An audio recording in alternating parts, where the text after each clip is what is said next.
রমাদান মাসে জরুরি কাজ হচ্ছে লাইলাতুল কদর অন্বেষণ করা। কেন? লাইলাতুল কদর যদি কেউ পেয়ে যায় তাহলে 1000 মাস ইবাদত করলে যেই নেকি আল্লাহ তাআলা ওই নেকি তাকে দান করবেন। সালাফরা ব্যাখ্যা করেছেন, আমরা হয়তো বুঝতে পারি নাই। আমরা মনে করি যে আমরা 1000 বছর ইবাদত করলে আল্লাহ যেই নেকিটা দিতেন ওই নেকিটা পাবো।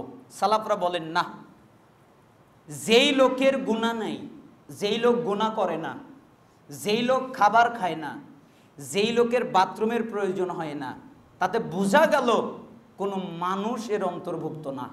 কারণ মানুষের তো প্রস্রাব পায়খানা করতে হয়, হয় না? এই জন্য সালাফরা বলতেন এর অর্থ হলো ফেরেশতা মালাক, একজন মালাক 1000 মাস একাধারে কিয়াম করে যেই নেকি পাবে, যারা লাইলাতুল কদর পেয়ে যাবে আল্লাহ ওই 1000 মালাক ইবাদত করে যেই নেকি পেয়েছে 1000 মাসে, ওই নেকি আল্লাহ তাকে দান করবেন। তার মানে নিষ্পাপ মাসুম, যার কোনো গুনাহ নাই, যারা গুনাহ করে না, তারা 1000 মাস ইবাদত করলে যে নেকি পাবে ওই নেকি আল্লাহ দান করবেন লাইলাতুল কদর কেউ পেলে। এই জন্য আমাদেরকে লাইলাতুল কদর অন্বেষণ করাটা জরুরি, ইতিকাফ করাটা জরুরি। আল্লাহ সুবহানাহু ওয়া তাআলা যেন আমাদেরকে কবুল করেন।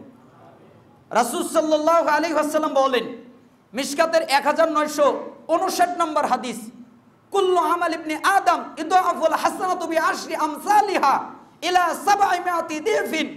প্রত্যেকটা আদম সন্তানের নেক আমল 10 থেকে 700 গুণ পর্যন্ত বাড়িয়ে দেওয়া হয়।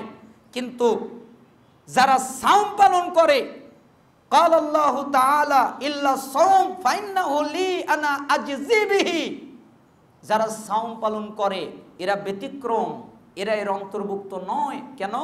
তারা আমার জন্য খাবার দাবার, ইয়াদাউ শাহওয়াতাহু ওয়া তাআমাহু মিন আজলি, আমার জন্য খাবার দাবার, স্ত্রী সম্ভোগ প্রবৃত্তির তাড়না থেকে বেঁচে থেকেছে, আমার জন্য সিয়াম পালন করেছে, অতএব আমি আল্লাহ তাদেরকে নেকি দিব। সালাফরা বলতেন যে এইখানে মানুষ আরেকটি বাক্য বুঝতে পারেনি। কি বুঝতে পারেনি? এখানে একটা সূক্ষ্ম বুঝ হলো আল্লাহ কতটুকু নেকি দিবেন, আল্লাহ কতটুকু নেকি তাকে দিবেন। তখন তারা বলছেন, ধরেন একটা লোক যত নেকি তার আছে, বিচারের মাঠে গুনার কারণে মানুষকে দিয়ে দেওয়ার কারণে নেকি সব ফুরিয়ে যেতে যেতে যেতে যেতে যেতে সব নেকি ফুরিয়ে গেছে, আর কোনো নেকি নাই। তখন তার আমলনামা জিরো, খালি হয়ে গেছে, তার ফায়সালা জাহান্নাম। তখন লোকটা জাহান্নামের দিকে যেতে চাইবে, তখন আল্লাহ তাআলা ডাক দিবেন, এই শোনো, একটা জিনিস তো আমার কাছে আছে। কি আছে? তুমি যে আমার জন্য সিয়াম পালন করেছিলে না, জি, ওই সিয়ামের নেকি তো তোমাকে দেই নাই। সিয়ামের নেকি কি তুমি পেয়েছো? আল্লাহ না, পাইনি তো। সিয়ামের নেকি তো আপনি বলেননি কতটুকু। তাহলে শোনো, তোমার জান্নাতে যেতে যা লাগবে আমি আল্লাহ তাই দিব। তার মানে একটা লোককে জান্নাতে ঢোকাবার জন্য, উচ্চ মর্যাদা দেওয়ার জন্য যতগুলো নেকির প্রয়োজন আল্লাহ সুবহানাহু ওয়া তাআলা তাই দান করবেন। তার মানে ওটা আল্লাহর কাছে রেখে দিয়েছেন, বিচারের মাঠে আল্লাহ কাজে লাগাবেন, ওটা আল্লাহ এখন দিবেন না। এই জন্য যখন আল্লাহর সাথে সাক্ষাৎ হবে বিচারের মাঠে, এজন্যই তো লিসাইমি ফারহাতান, ফারহাতুন ইনদা ফিতরিহি ওয়া ফারহাতুন ইনদা লিকাই রাব্বিহি ওয়ালা খুলুফি ফামিস সাইমি আতয়াবু ইনদাল্লাহি মির রিহিল মিস্ক। শোনো, সিয়াম পালনকারীর দুটি খুশি। একটা হলো যখন ইফতার করে তখন আনন্দিত হয়। কেন? যে ইফতার করার মাধ্যমে তার ক্ষুধাটা নিবারণ হয়, এটা হলো একটা আনন্দ। আর যখন সে আল্লাহর সাথে সাক্ষাৎ করবে তখন সে আনন্দিত হবে। কেন? আল্লাহ তাকে এত নেকি দিবেন, এত নেকি দিবেন যে সে বিচারের মাঠে আনন্দিত হয়ে যাবে, তার কোনো পেরেশানি থাকবে না, তার কোনো ভয় থাকবে না। আর যারা সিয়াম পালন করে, তাদের সিয়াম পালন করার কারণে, বিরাস না করার কারণে নয়, সিয়াম পালন করার কারণে মুখ থেকে যে একটা দুর্গন্ধ বের হয়, একটা ঘ্রাণ বের হয়, ওই ঘ্রাণ আল্লাহ সুবহানাহু ওয়া তাআলার কাছে মেশক আম্বরের চাইতেও প্রিয়। আর সিয়ামু জান্নাতুন, সিয়াম হলো ঢাল। কিসের ঢাল? এই সিয়াম তোমাকে দুইটা জিনিস থেকে বাঁচাবে। একটা হলো সিয়াম তোমাকে যাবতীয় অন্যায় কাজ থেকে বাঁচাবে। আরেকটা হলো এই সিয়াম তোমাকে জাহান্নামের আযাব থেকে বাঁচাবে। এটা হলো তোমাকে পাপ থেকে বাঁচানোর ঢাল, এটা হলো তোমাকে জাহান্নামের আযাব থেকে বাঁচানোর ঢাল। ইযা কানা ইয়াউমু সাওমি আহাদিকুম ফালা ইয়ারফুস ওয়ালা ইয়াসখাফ ফাইন সাবাহু আহাদুন আও কাতালাহু ফালিয়াকুল ইন্নী ইমরুউন সাইমুন। এরপর রাসূল সাল্লাল্লাহু আলাইহি সাল্লাম বললেন, অতএব তোমাদের যে কেউ যেদিন সিয়াম পালন করে সে যেন শোরগোল উচ্চ বাচ্চ না করে।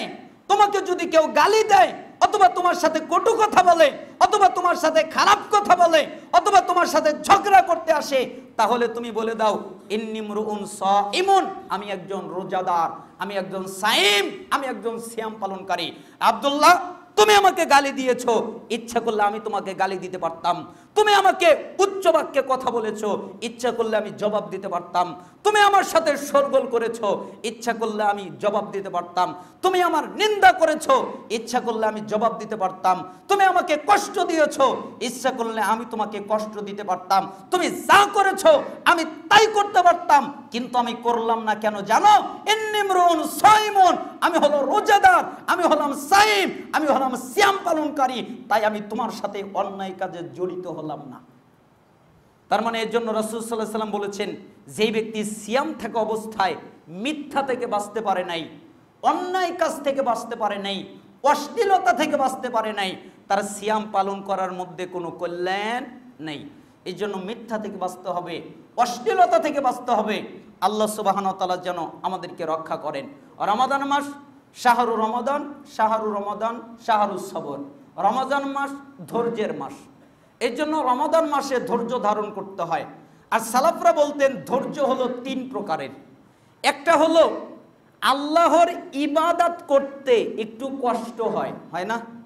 সালাত আদায় করতে একটু কষ্ট হয়, সিয়াম পালন করতে কষ্ট হচ্ছে না, জিহাদ করতে কষ্ট হয় না, হজ করতে কষ্ট হয় না। তো আল্লাহর ইবাদত পালন করতে গিয়ে যে কষ্ট হয়, ওই কষ্টে ধৈর্য ধারণ করার নাম সবর।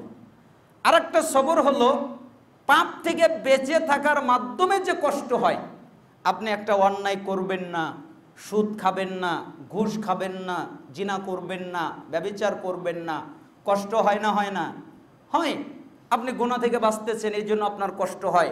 ওই গুনাহ থেকে বাঁচার মাধ্যমে আপনি কষ্ট করে গুনাহ করলেন না, এটা একটা সবর। তার মানে গুনাহ থেকে বিরত থাকার মাধ্যমে ধৈর্য ধারণ করা। আরেকটা ধৈর্য হলো যে দ্বীন ইসলাম পালন করতে গেলে আমাদের উপরে অনেক বিপদ মুসিবত আসে, আসে না?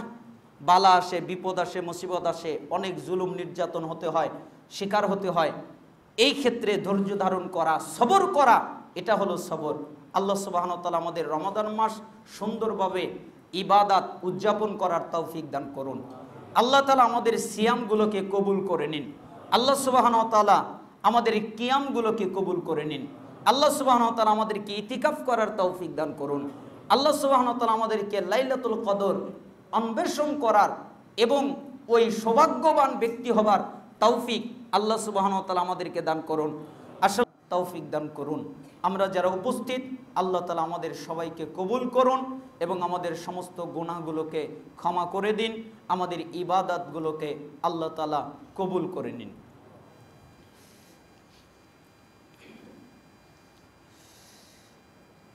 আলহামদুলিল্লাহি ওয়াহদা ওয়াসসালাতু ওয়াসসালামু আলা রাসূলিল্লাহ, আম্মা বাদ। সমস্ত প্রশংসা আল্লাহ তাআলার জন্যে।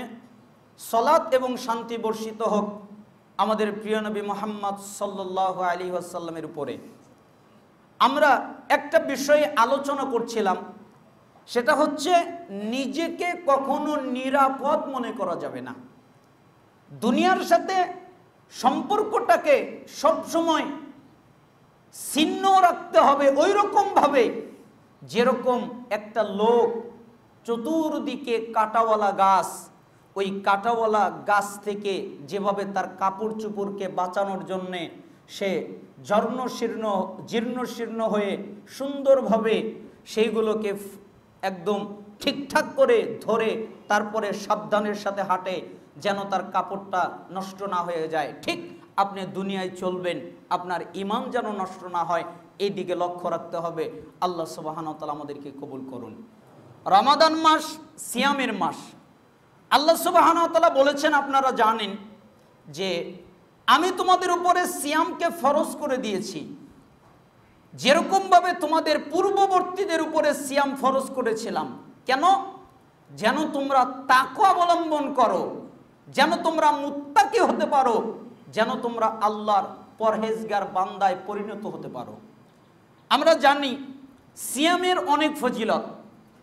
যেমন মিশকাতের 1960 নম্বর হাদিসে এসেছে, রাসূল সাল্লাল্লাহু আলাইহি ওয়াসাল্লাম বলেন, যখন রমাজান মাসের প্রথম রাত হয় তখন সমস্ত অবাধ্য শয়তান এবং সমস্ত অবাধ্য জিনদেরকে বন্দী করে দেওয়া হয়, তাদেরকে শিকল দিয়ে আটকে দেওয়া হয়, একজনও খোলা থাকে না। আর এই মাসে জাহান্নামের যত দরজা আছে সমস্ত দরজাগুলোকে বন্ধ করে দেওয়া হয়, একটাও খোলা থাকে না। আর জান্নাতের যত দরজা আছে সমস্ত দরজাগুলোকে খুলে দেওয়া হয়, একটাই বন্ধ থাকে না। কোনো বর্ণনা এসেছে অফতিহাত আবওয়াবুর রহমা, রহমতের দরজাগুলোকে উন্মুক্ত করে দেওয়া হয়, রহমতের দরজা খুলে দেওয়া হয়। এজন্য আমরা ভাগ করতে চাই না, আমরা বলতে চাই না যে 10 দিন হলো রহমত, আর 10 দিন হলো মাগফিরাত, আর 10 দিন হলো নাজাত। তার মানে ওই 10 দিন রহমতি হবে আর বাকিগুলোতে নাই, তারপরের 10 দিনে মাগফিরাত হবে বাকিগুলোতে নাই, তারপরে নাজাত হবে, এরকম বলতে চাই না। যেই হাদিস আমরা আমল করতে চাই না, আমরা বলতে চাই পুরো মাস রহমতের মাস, পুরো মাস মাগফিরাতের মাস, পুরো মাস নাজাতের মাস, ঠিক না? পুরো মাসে আল্লাহ সুবহানাহু ওয়া তাআলা রহমত দান করবেন, নাজাত দান করবেন, মাগফিরাত দান করবেন। এজন্য রাসূল সাল্লাল্লাহু আলাইহি সাল্লাম বললেন যে জাহান্নামের যত দরজা আছে সবগুলোকে বন্ধ করে দেওয়া হয়, একটাও খোলা থাকে না। জান্নাতের যত দরজা আছে সবগুলোকে খুলে দেওয়া হয়, একটাও বন্ধ থাকে না। একজন আহ্বানকারী আহ্বান করেন, ইয়া বাগিয়াল খাইরি আকবিল, হে কল্যাণ অনুসন্ধানকারী, তোমরা যারা কল্যাণ অনুসন্ধান করছো, তোমরা যারা ভালো কাজ করছো, তোমরা যারা নেকির কাজ করছো, তোমরা কল্যাণকর কাজে, তোমরা ভালো কাজে অগ্রসর হও, অগ্রগামী হও, এগিয়ে যাও। ওয়া ভাগিয়া শাররি আকসির, হে কল্যাণ অকল্যাণ অনুসন্ধানকারী, তোমরা যারা মন্দ কাজের দিকে এগিয়ে যাচ্ছ তোমরা থেমে যাও, তোমরা আর মন্দ কাজ করো না, তোমরা আর পাপকে ভারী করে নিও না, তোমরা আর খারাপ কাজ করো না, তোমরা অন্যায় করো না, তোমরা নিজের নফসের উপরে জুলুম করো না, অত্যাচার করো না। এগুলো করে তোমরা নিজেকে ধ্বংস করো না, নিজেকে ধ্বংসের অতল তলে গহ্বরে নিমজ্জিত করো না, তোমরা নিজেকে রক্ষা করো। তার মানে তোমরা কল্যাণকর কাজ যদি করো আরো করো, সমস্যা নেই। তোমরা যদি পাপ করো তাহলে থেমে যাও, আর পাপের কাছে যেও না। আল্লাহ সুবহানাহু ওয়া তাআলা এই মাসের প্রত্যেক রাতে মানুষকে জাহান্নাম থেকে মুক্তি দান করেন। তার মানে রমাদান মাস খুব গুরুত্বপূর্ণ মাস, খুব মর্যাদাপূর্ণ মাস, বিশেষ একটা মাস। যেমন মিশকাতের 1963 নম্বরে আরেকটি হাদিস এসেছে, রাসূল সাল্লাল্লাহু আলাইহি ওয়াসাল্লাম বলেন, 2টি জিনিস বান্দার জন্য শাফায়াত করবে, একটা হলো সিয়াম আর একটা হলো কোরআন। সিয়াম আল্লাহকে বলবে, হে আল্লাহ, আমি তাকে দিনের বেলায় প্রবৃত্তির তাড়না থেকে বাধা দিয়েছি, স্ত্রীর কাছে যেতে দেইনি, প্রবৃত্তির তাড়না থেকে বাধা দিয়েছি, খাদ্য খেতে দেইনি, খাদ্য পানীয় থেকে তাকে বাধা দিয়েছি। অতএব আল্লাহ, আপনি আমার সুপারিশ কবুল করেন। তখন আল্লাহ তাআলা ওই সিয়ামের সুপারিশ কবুল করবেন এবং ওই ব্যক্তিকে ক্ষমা করে দিবেন। আবার ওই দিকে কোরআন বলবে, আল্লাহ, আমি তাকে রাতের বেলায় ঘুমাতে দেইনি, সে রাতের বেলায় দাঁড়িয়ে কিয়াম করত, সালাত আদায় করত, কোরআন তেলাওয়াত করত। সালাফরা এ জায়গায় একটা উক্তি উল্লেখ করেছেন, তারা বলেছেন, মানুষ যদি মনে করে যে এই কোরআন তেলাওয়াতের অর্থ হলো অনুধাবনবিহীন কোরআন তেলাওয়াত, তাহলে তারা ভুল করবে। এর অর্থ এটা নয়। অর্থ, তারা যেই কোরআনটা পাঠ করে এটা তারা অনুধাবন করে, এটা তারা বোঝে, এটা তারা বুঝতে পারে যে তারা কি তেলাওয়াত করছে, আল্লাহর কাছে কি বলছে, আল্লাহর সাথে কি কথোপকথন করছে, এটা তারা বুঝতে পারে। এই অনুধাবন যোগ্য তেলাওয়াত আল্লাহর কাছে সুপারিশ করবে এবং শাফাআত করে আল্লাহ সুবহানাহু ওয়া তাআলা তার শাফাআত কবুল করবেন, আর এই কারণে তাকে আল্লাহ তাআলা জান্নাত দান করবেন। আমাদের দেশ আশ্চর্য দেশ। কেন? এই দেশের মানুষ সালাফি পদ্ধতিতে সালাত আদায় করে, সালাফি মানহাজে সব কিছু করে, কিন্তু খুব আশ্চর্যজনক একটা কাজ হচ্ছে সালাফদের পদ্ধতিতে মাদ্রাসাগুলো করে না। মাদ্রাসাগুলো করে কি? কয় আধুনিক যুগের সমন্বয়ে। আপনি দিন শিখাবেন, আবার আধুনিক যুগের সাথে মেলাতে হবে? কে বলেছে আপনাকে মিলাতে? দিন দিনের গতিতে চলে, ওটা প্রত্যেক সমাজের সাথে মিলে যায়, ওটাকে মিলাতে হয় না। শরিয়াত দিন এমনি আধুনিক, ওটাকে আধুনিক করতে হয় না, আধুনিক বানাতে হয় না। আধুনিকের নাম করে শরিয়াতকে নষ্ট করে ধ্বংস করে মানুষের ব্রেনের ভিতরে কোরআন সুন্নাহ ঢুকানোর পরিবর্তে ইজমা, কিয়াস এবং ফতোয়া দিয়ে ছাত্রদের মাথাগুলোকে ধ্বংস করে দেওয়া হয়। বাংলাদেশের যতগুলো মাদ্রাসা আছে আমার জরিফে আমি দেখেছি, সবগুলোই নয়, তবে অধিকাংশ রাসূলের পদ্ধতির মাদ্রাসা নয়। কেন? কারণ আপনি দেখেন, আরবি ভাষা সবাই বলে যে আগে শিখতে হবে আরবি ভাষা। কেন?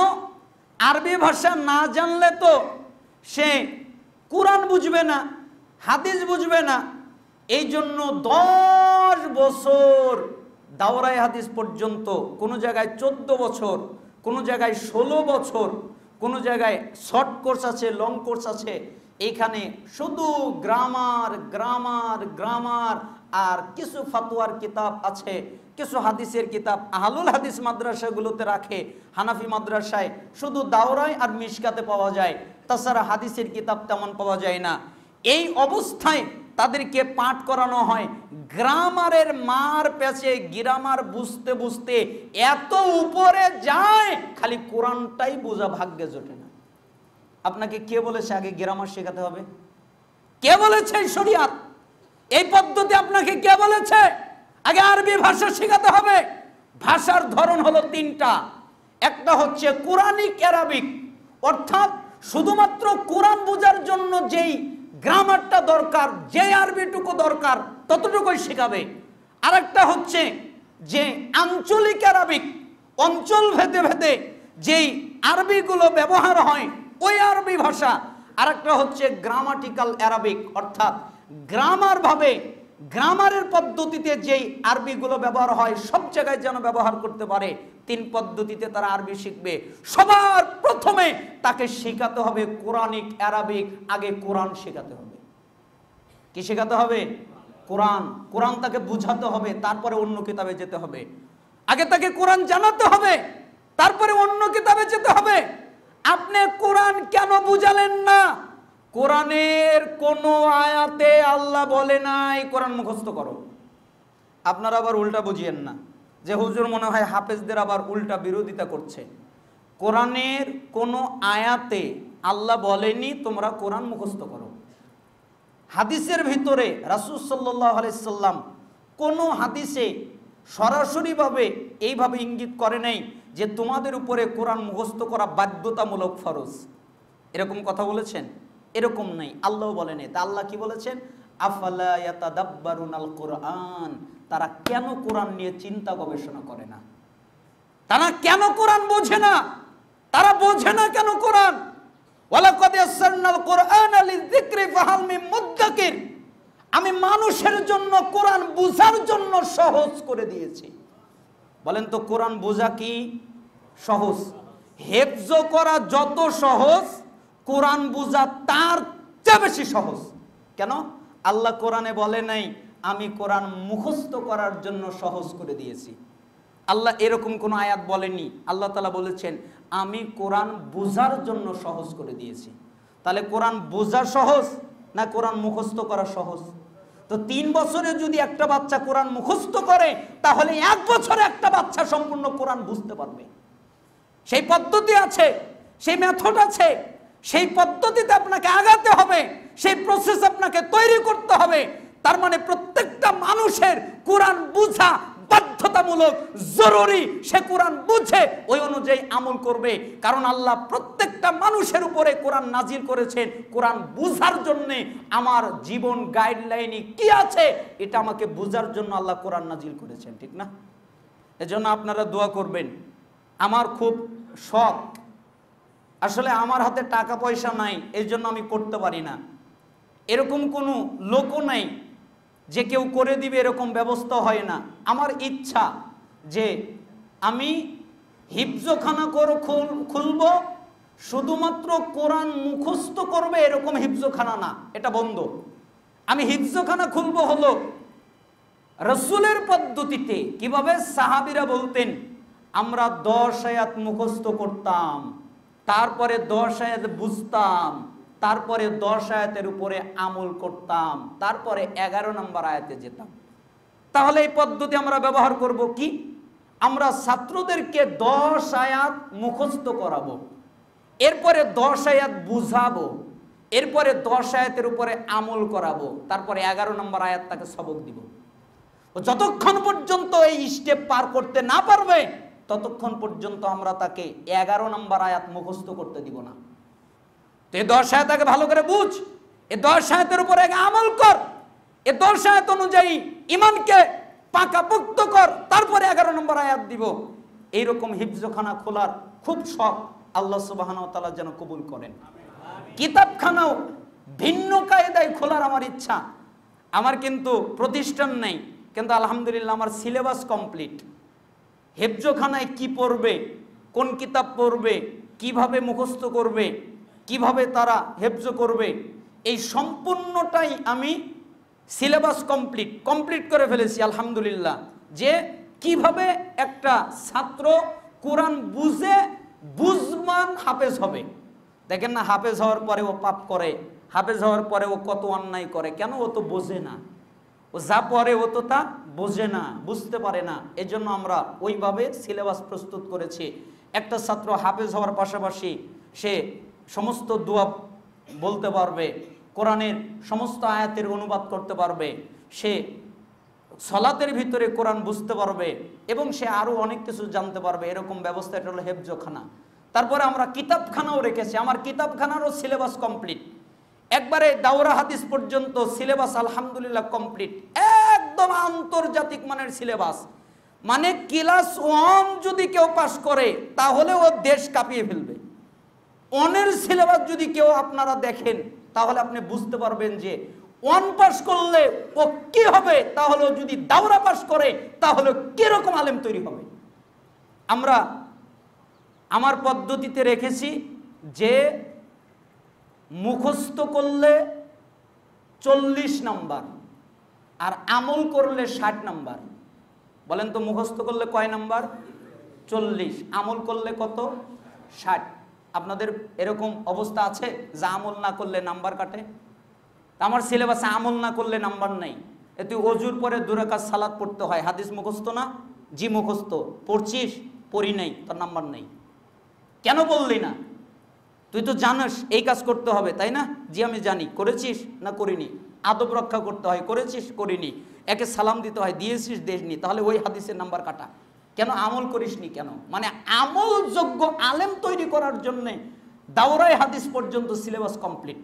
এবং উচ্চতর তাখাসসুস, যেমন তাখাসসুস ফিল আকীদা, আমি সমস্ত প্রায় 4 শতাধিক আকীদার কিতাব দেখে তার মধ্যে থেকে 25টা আকীদার কিতাব নির্বাচন করেছি।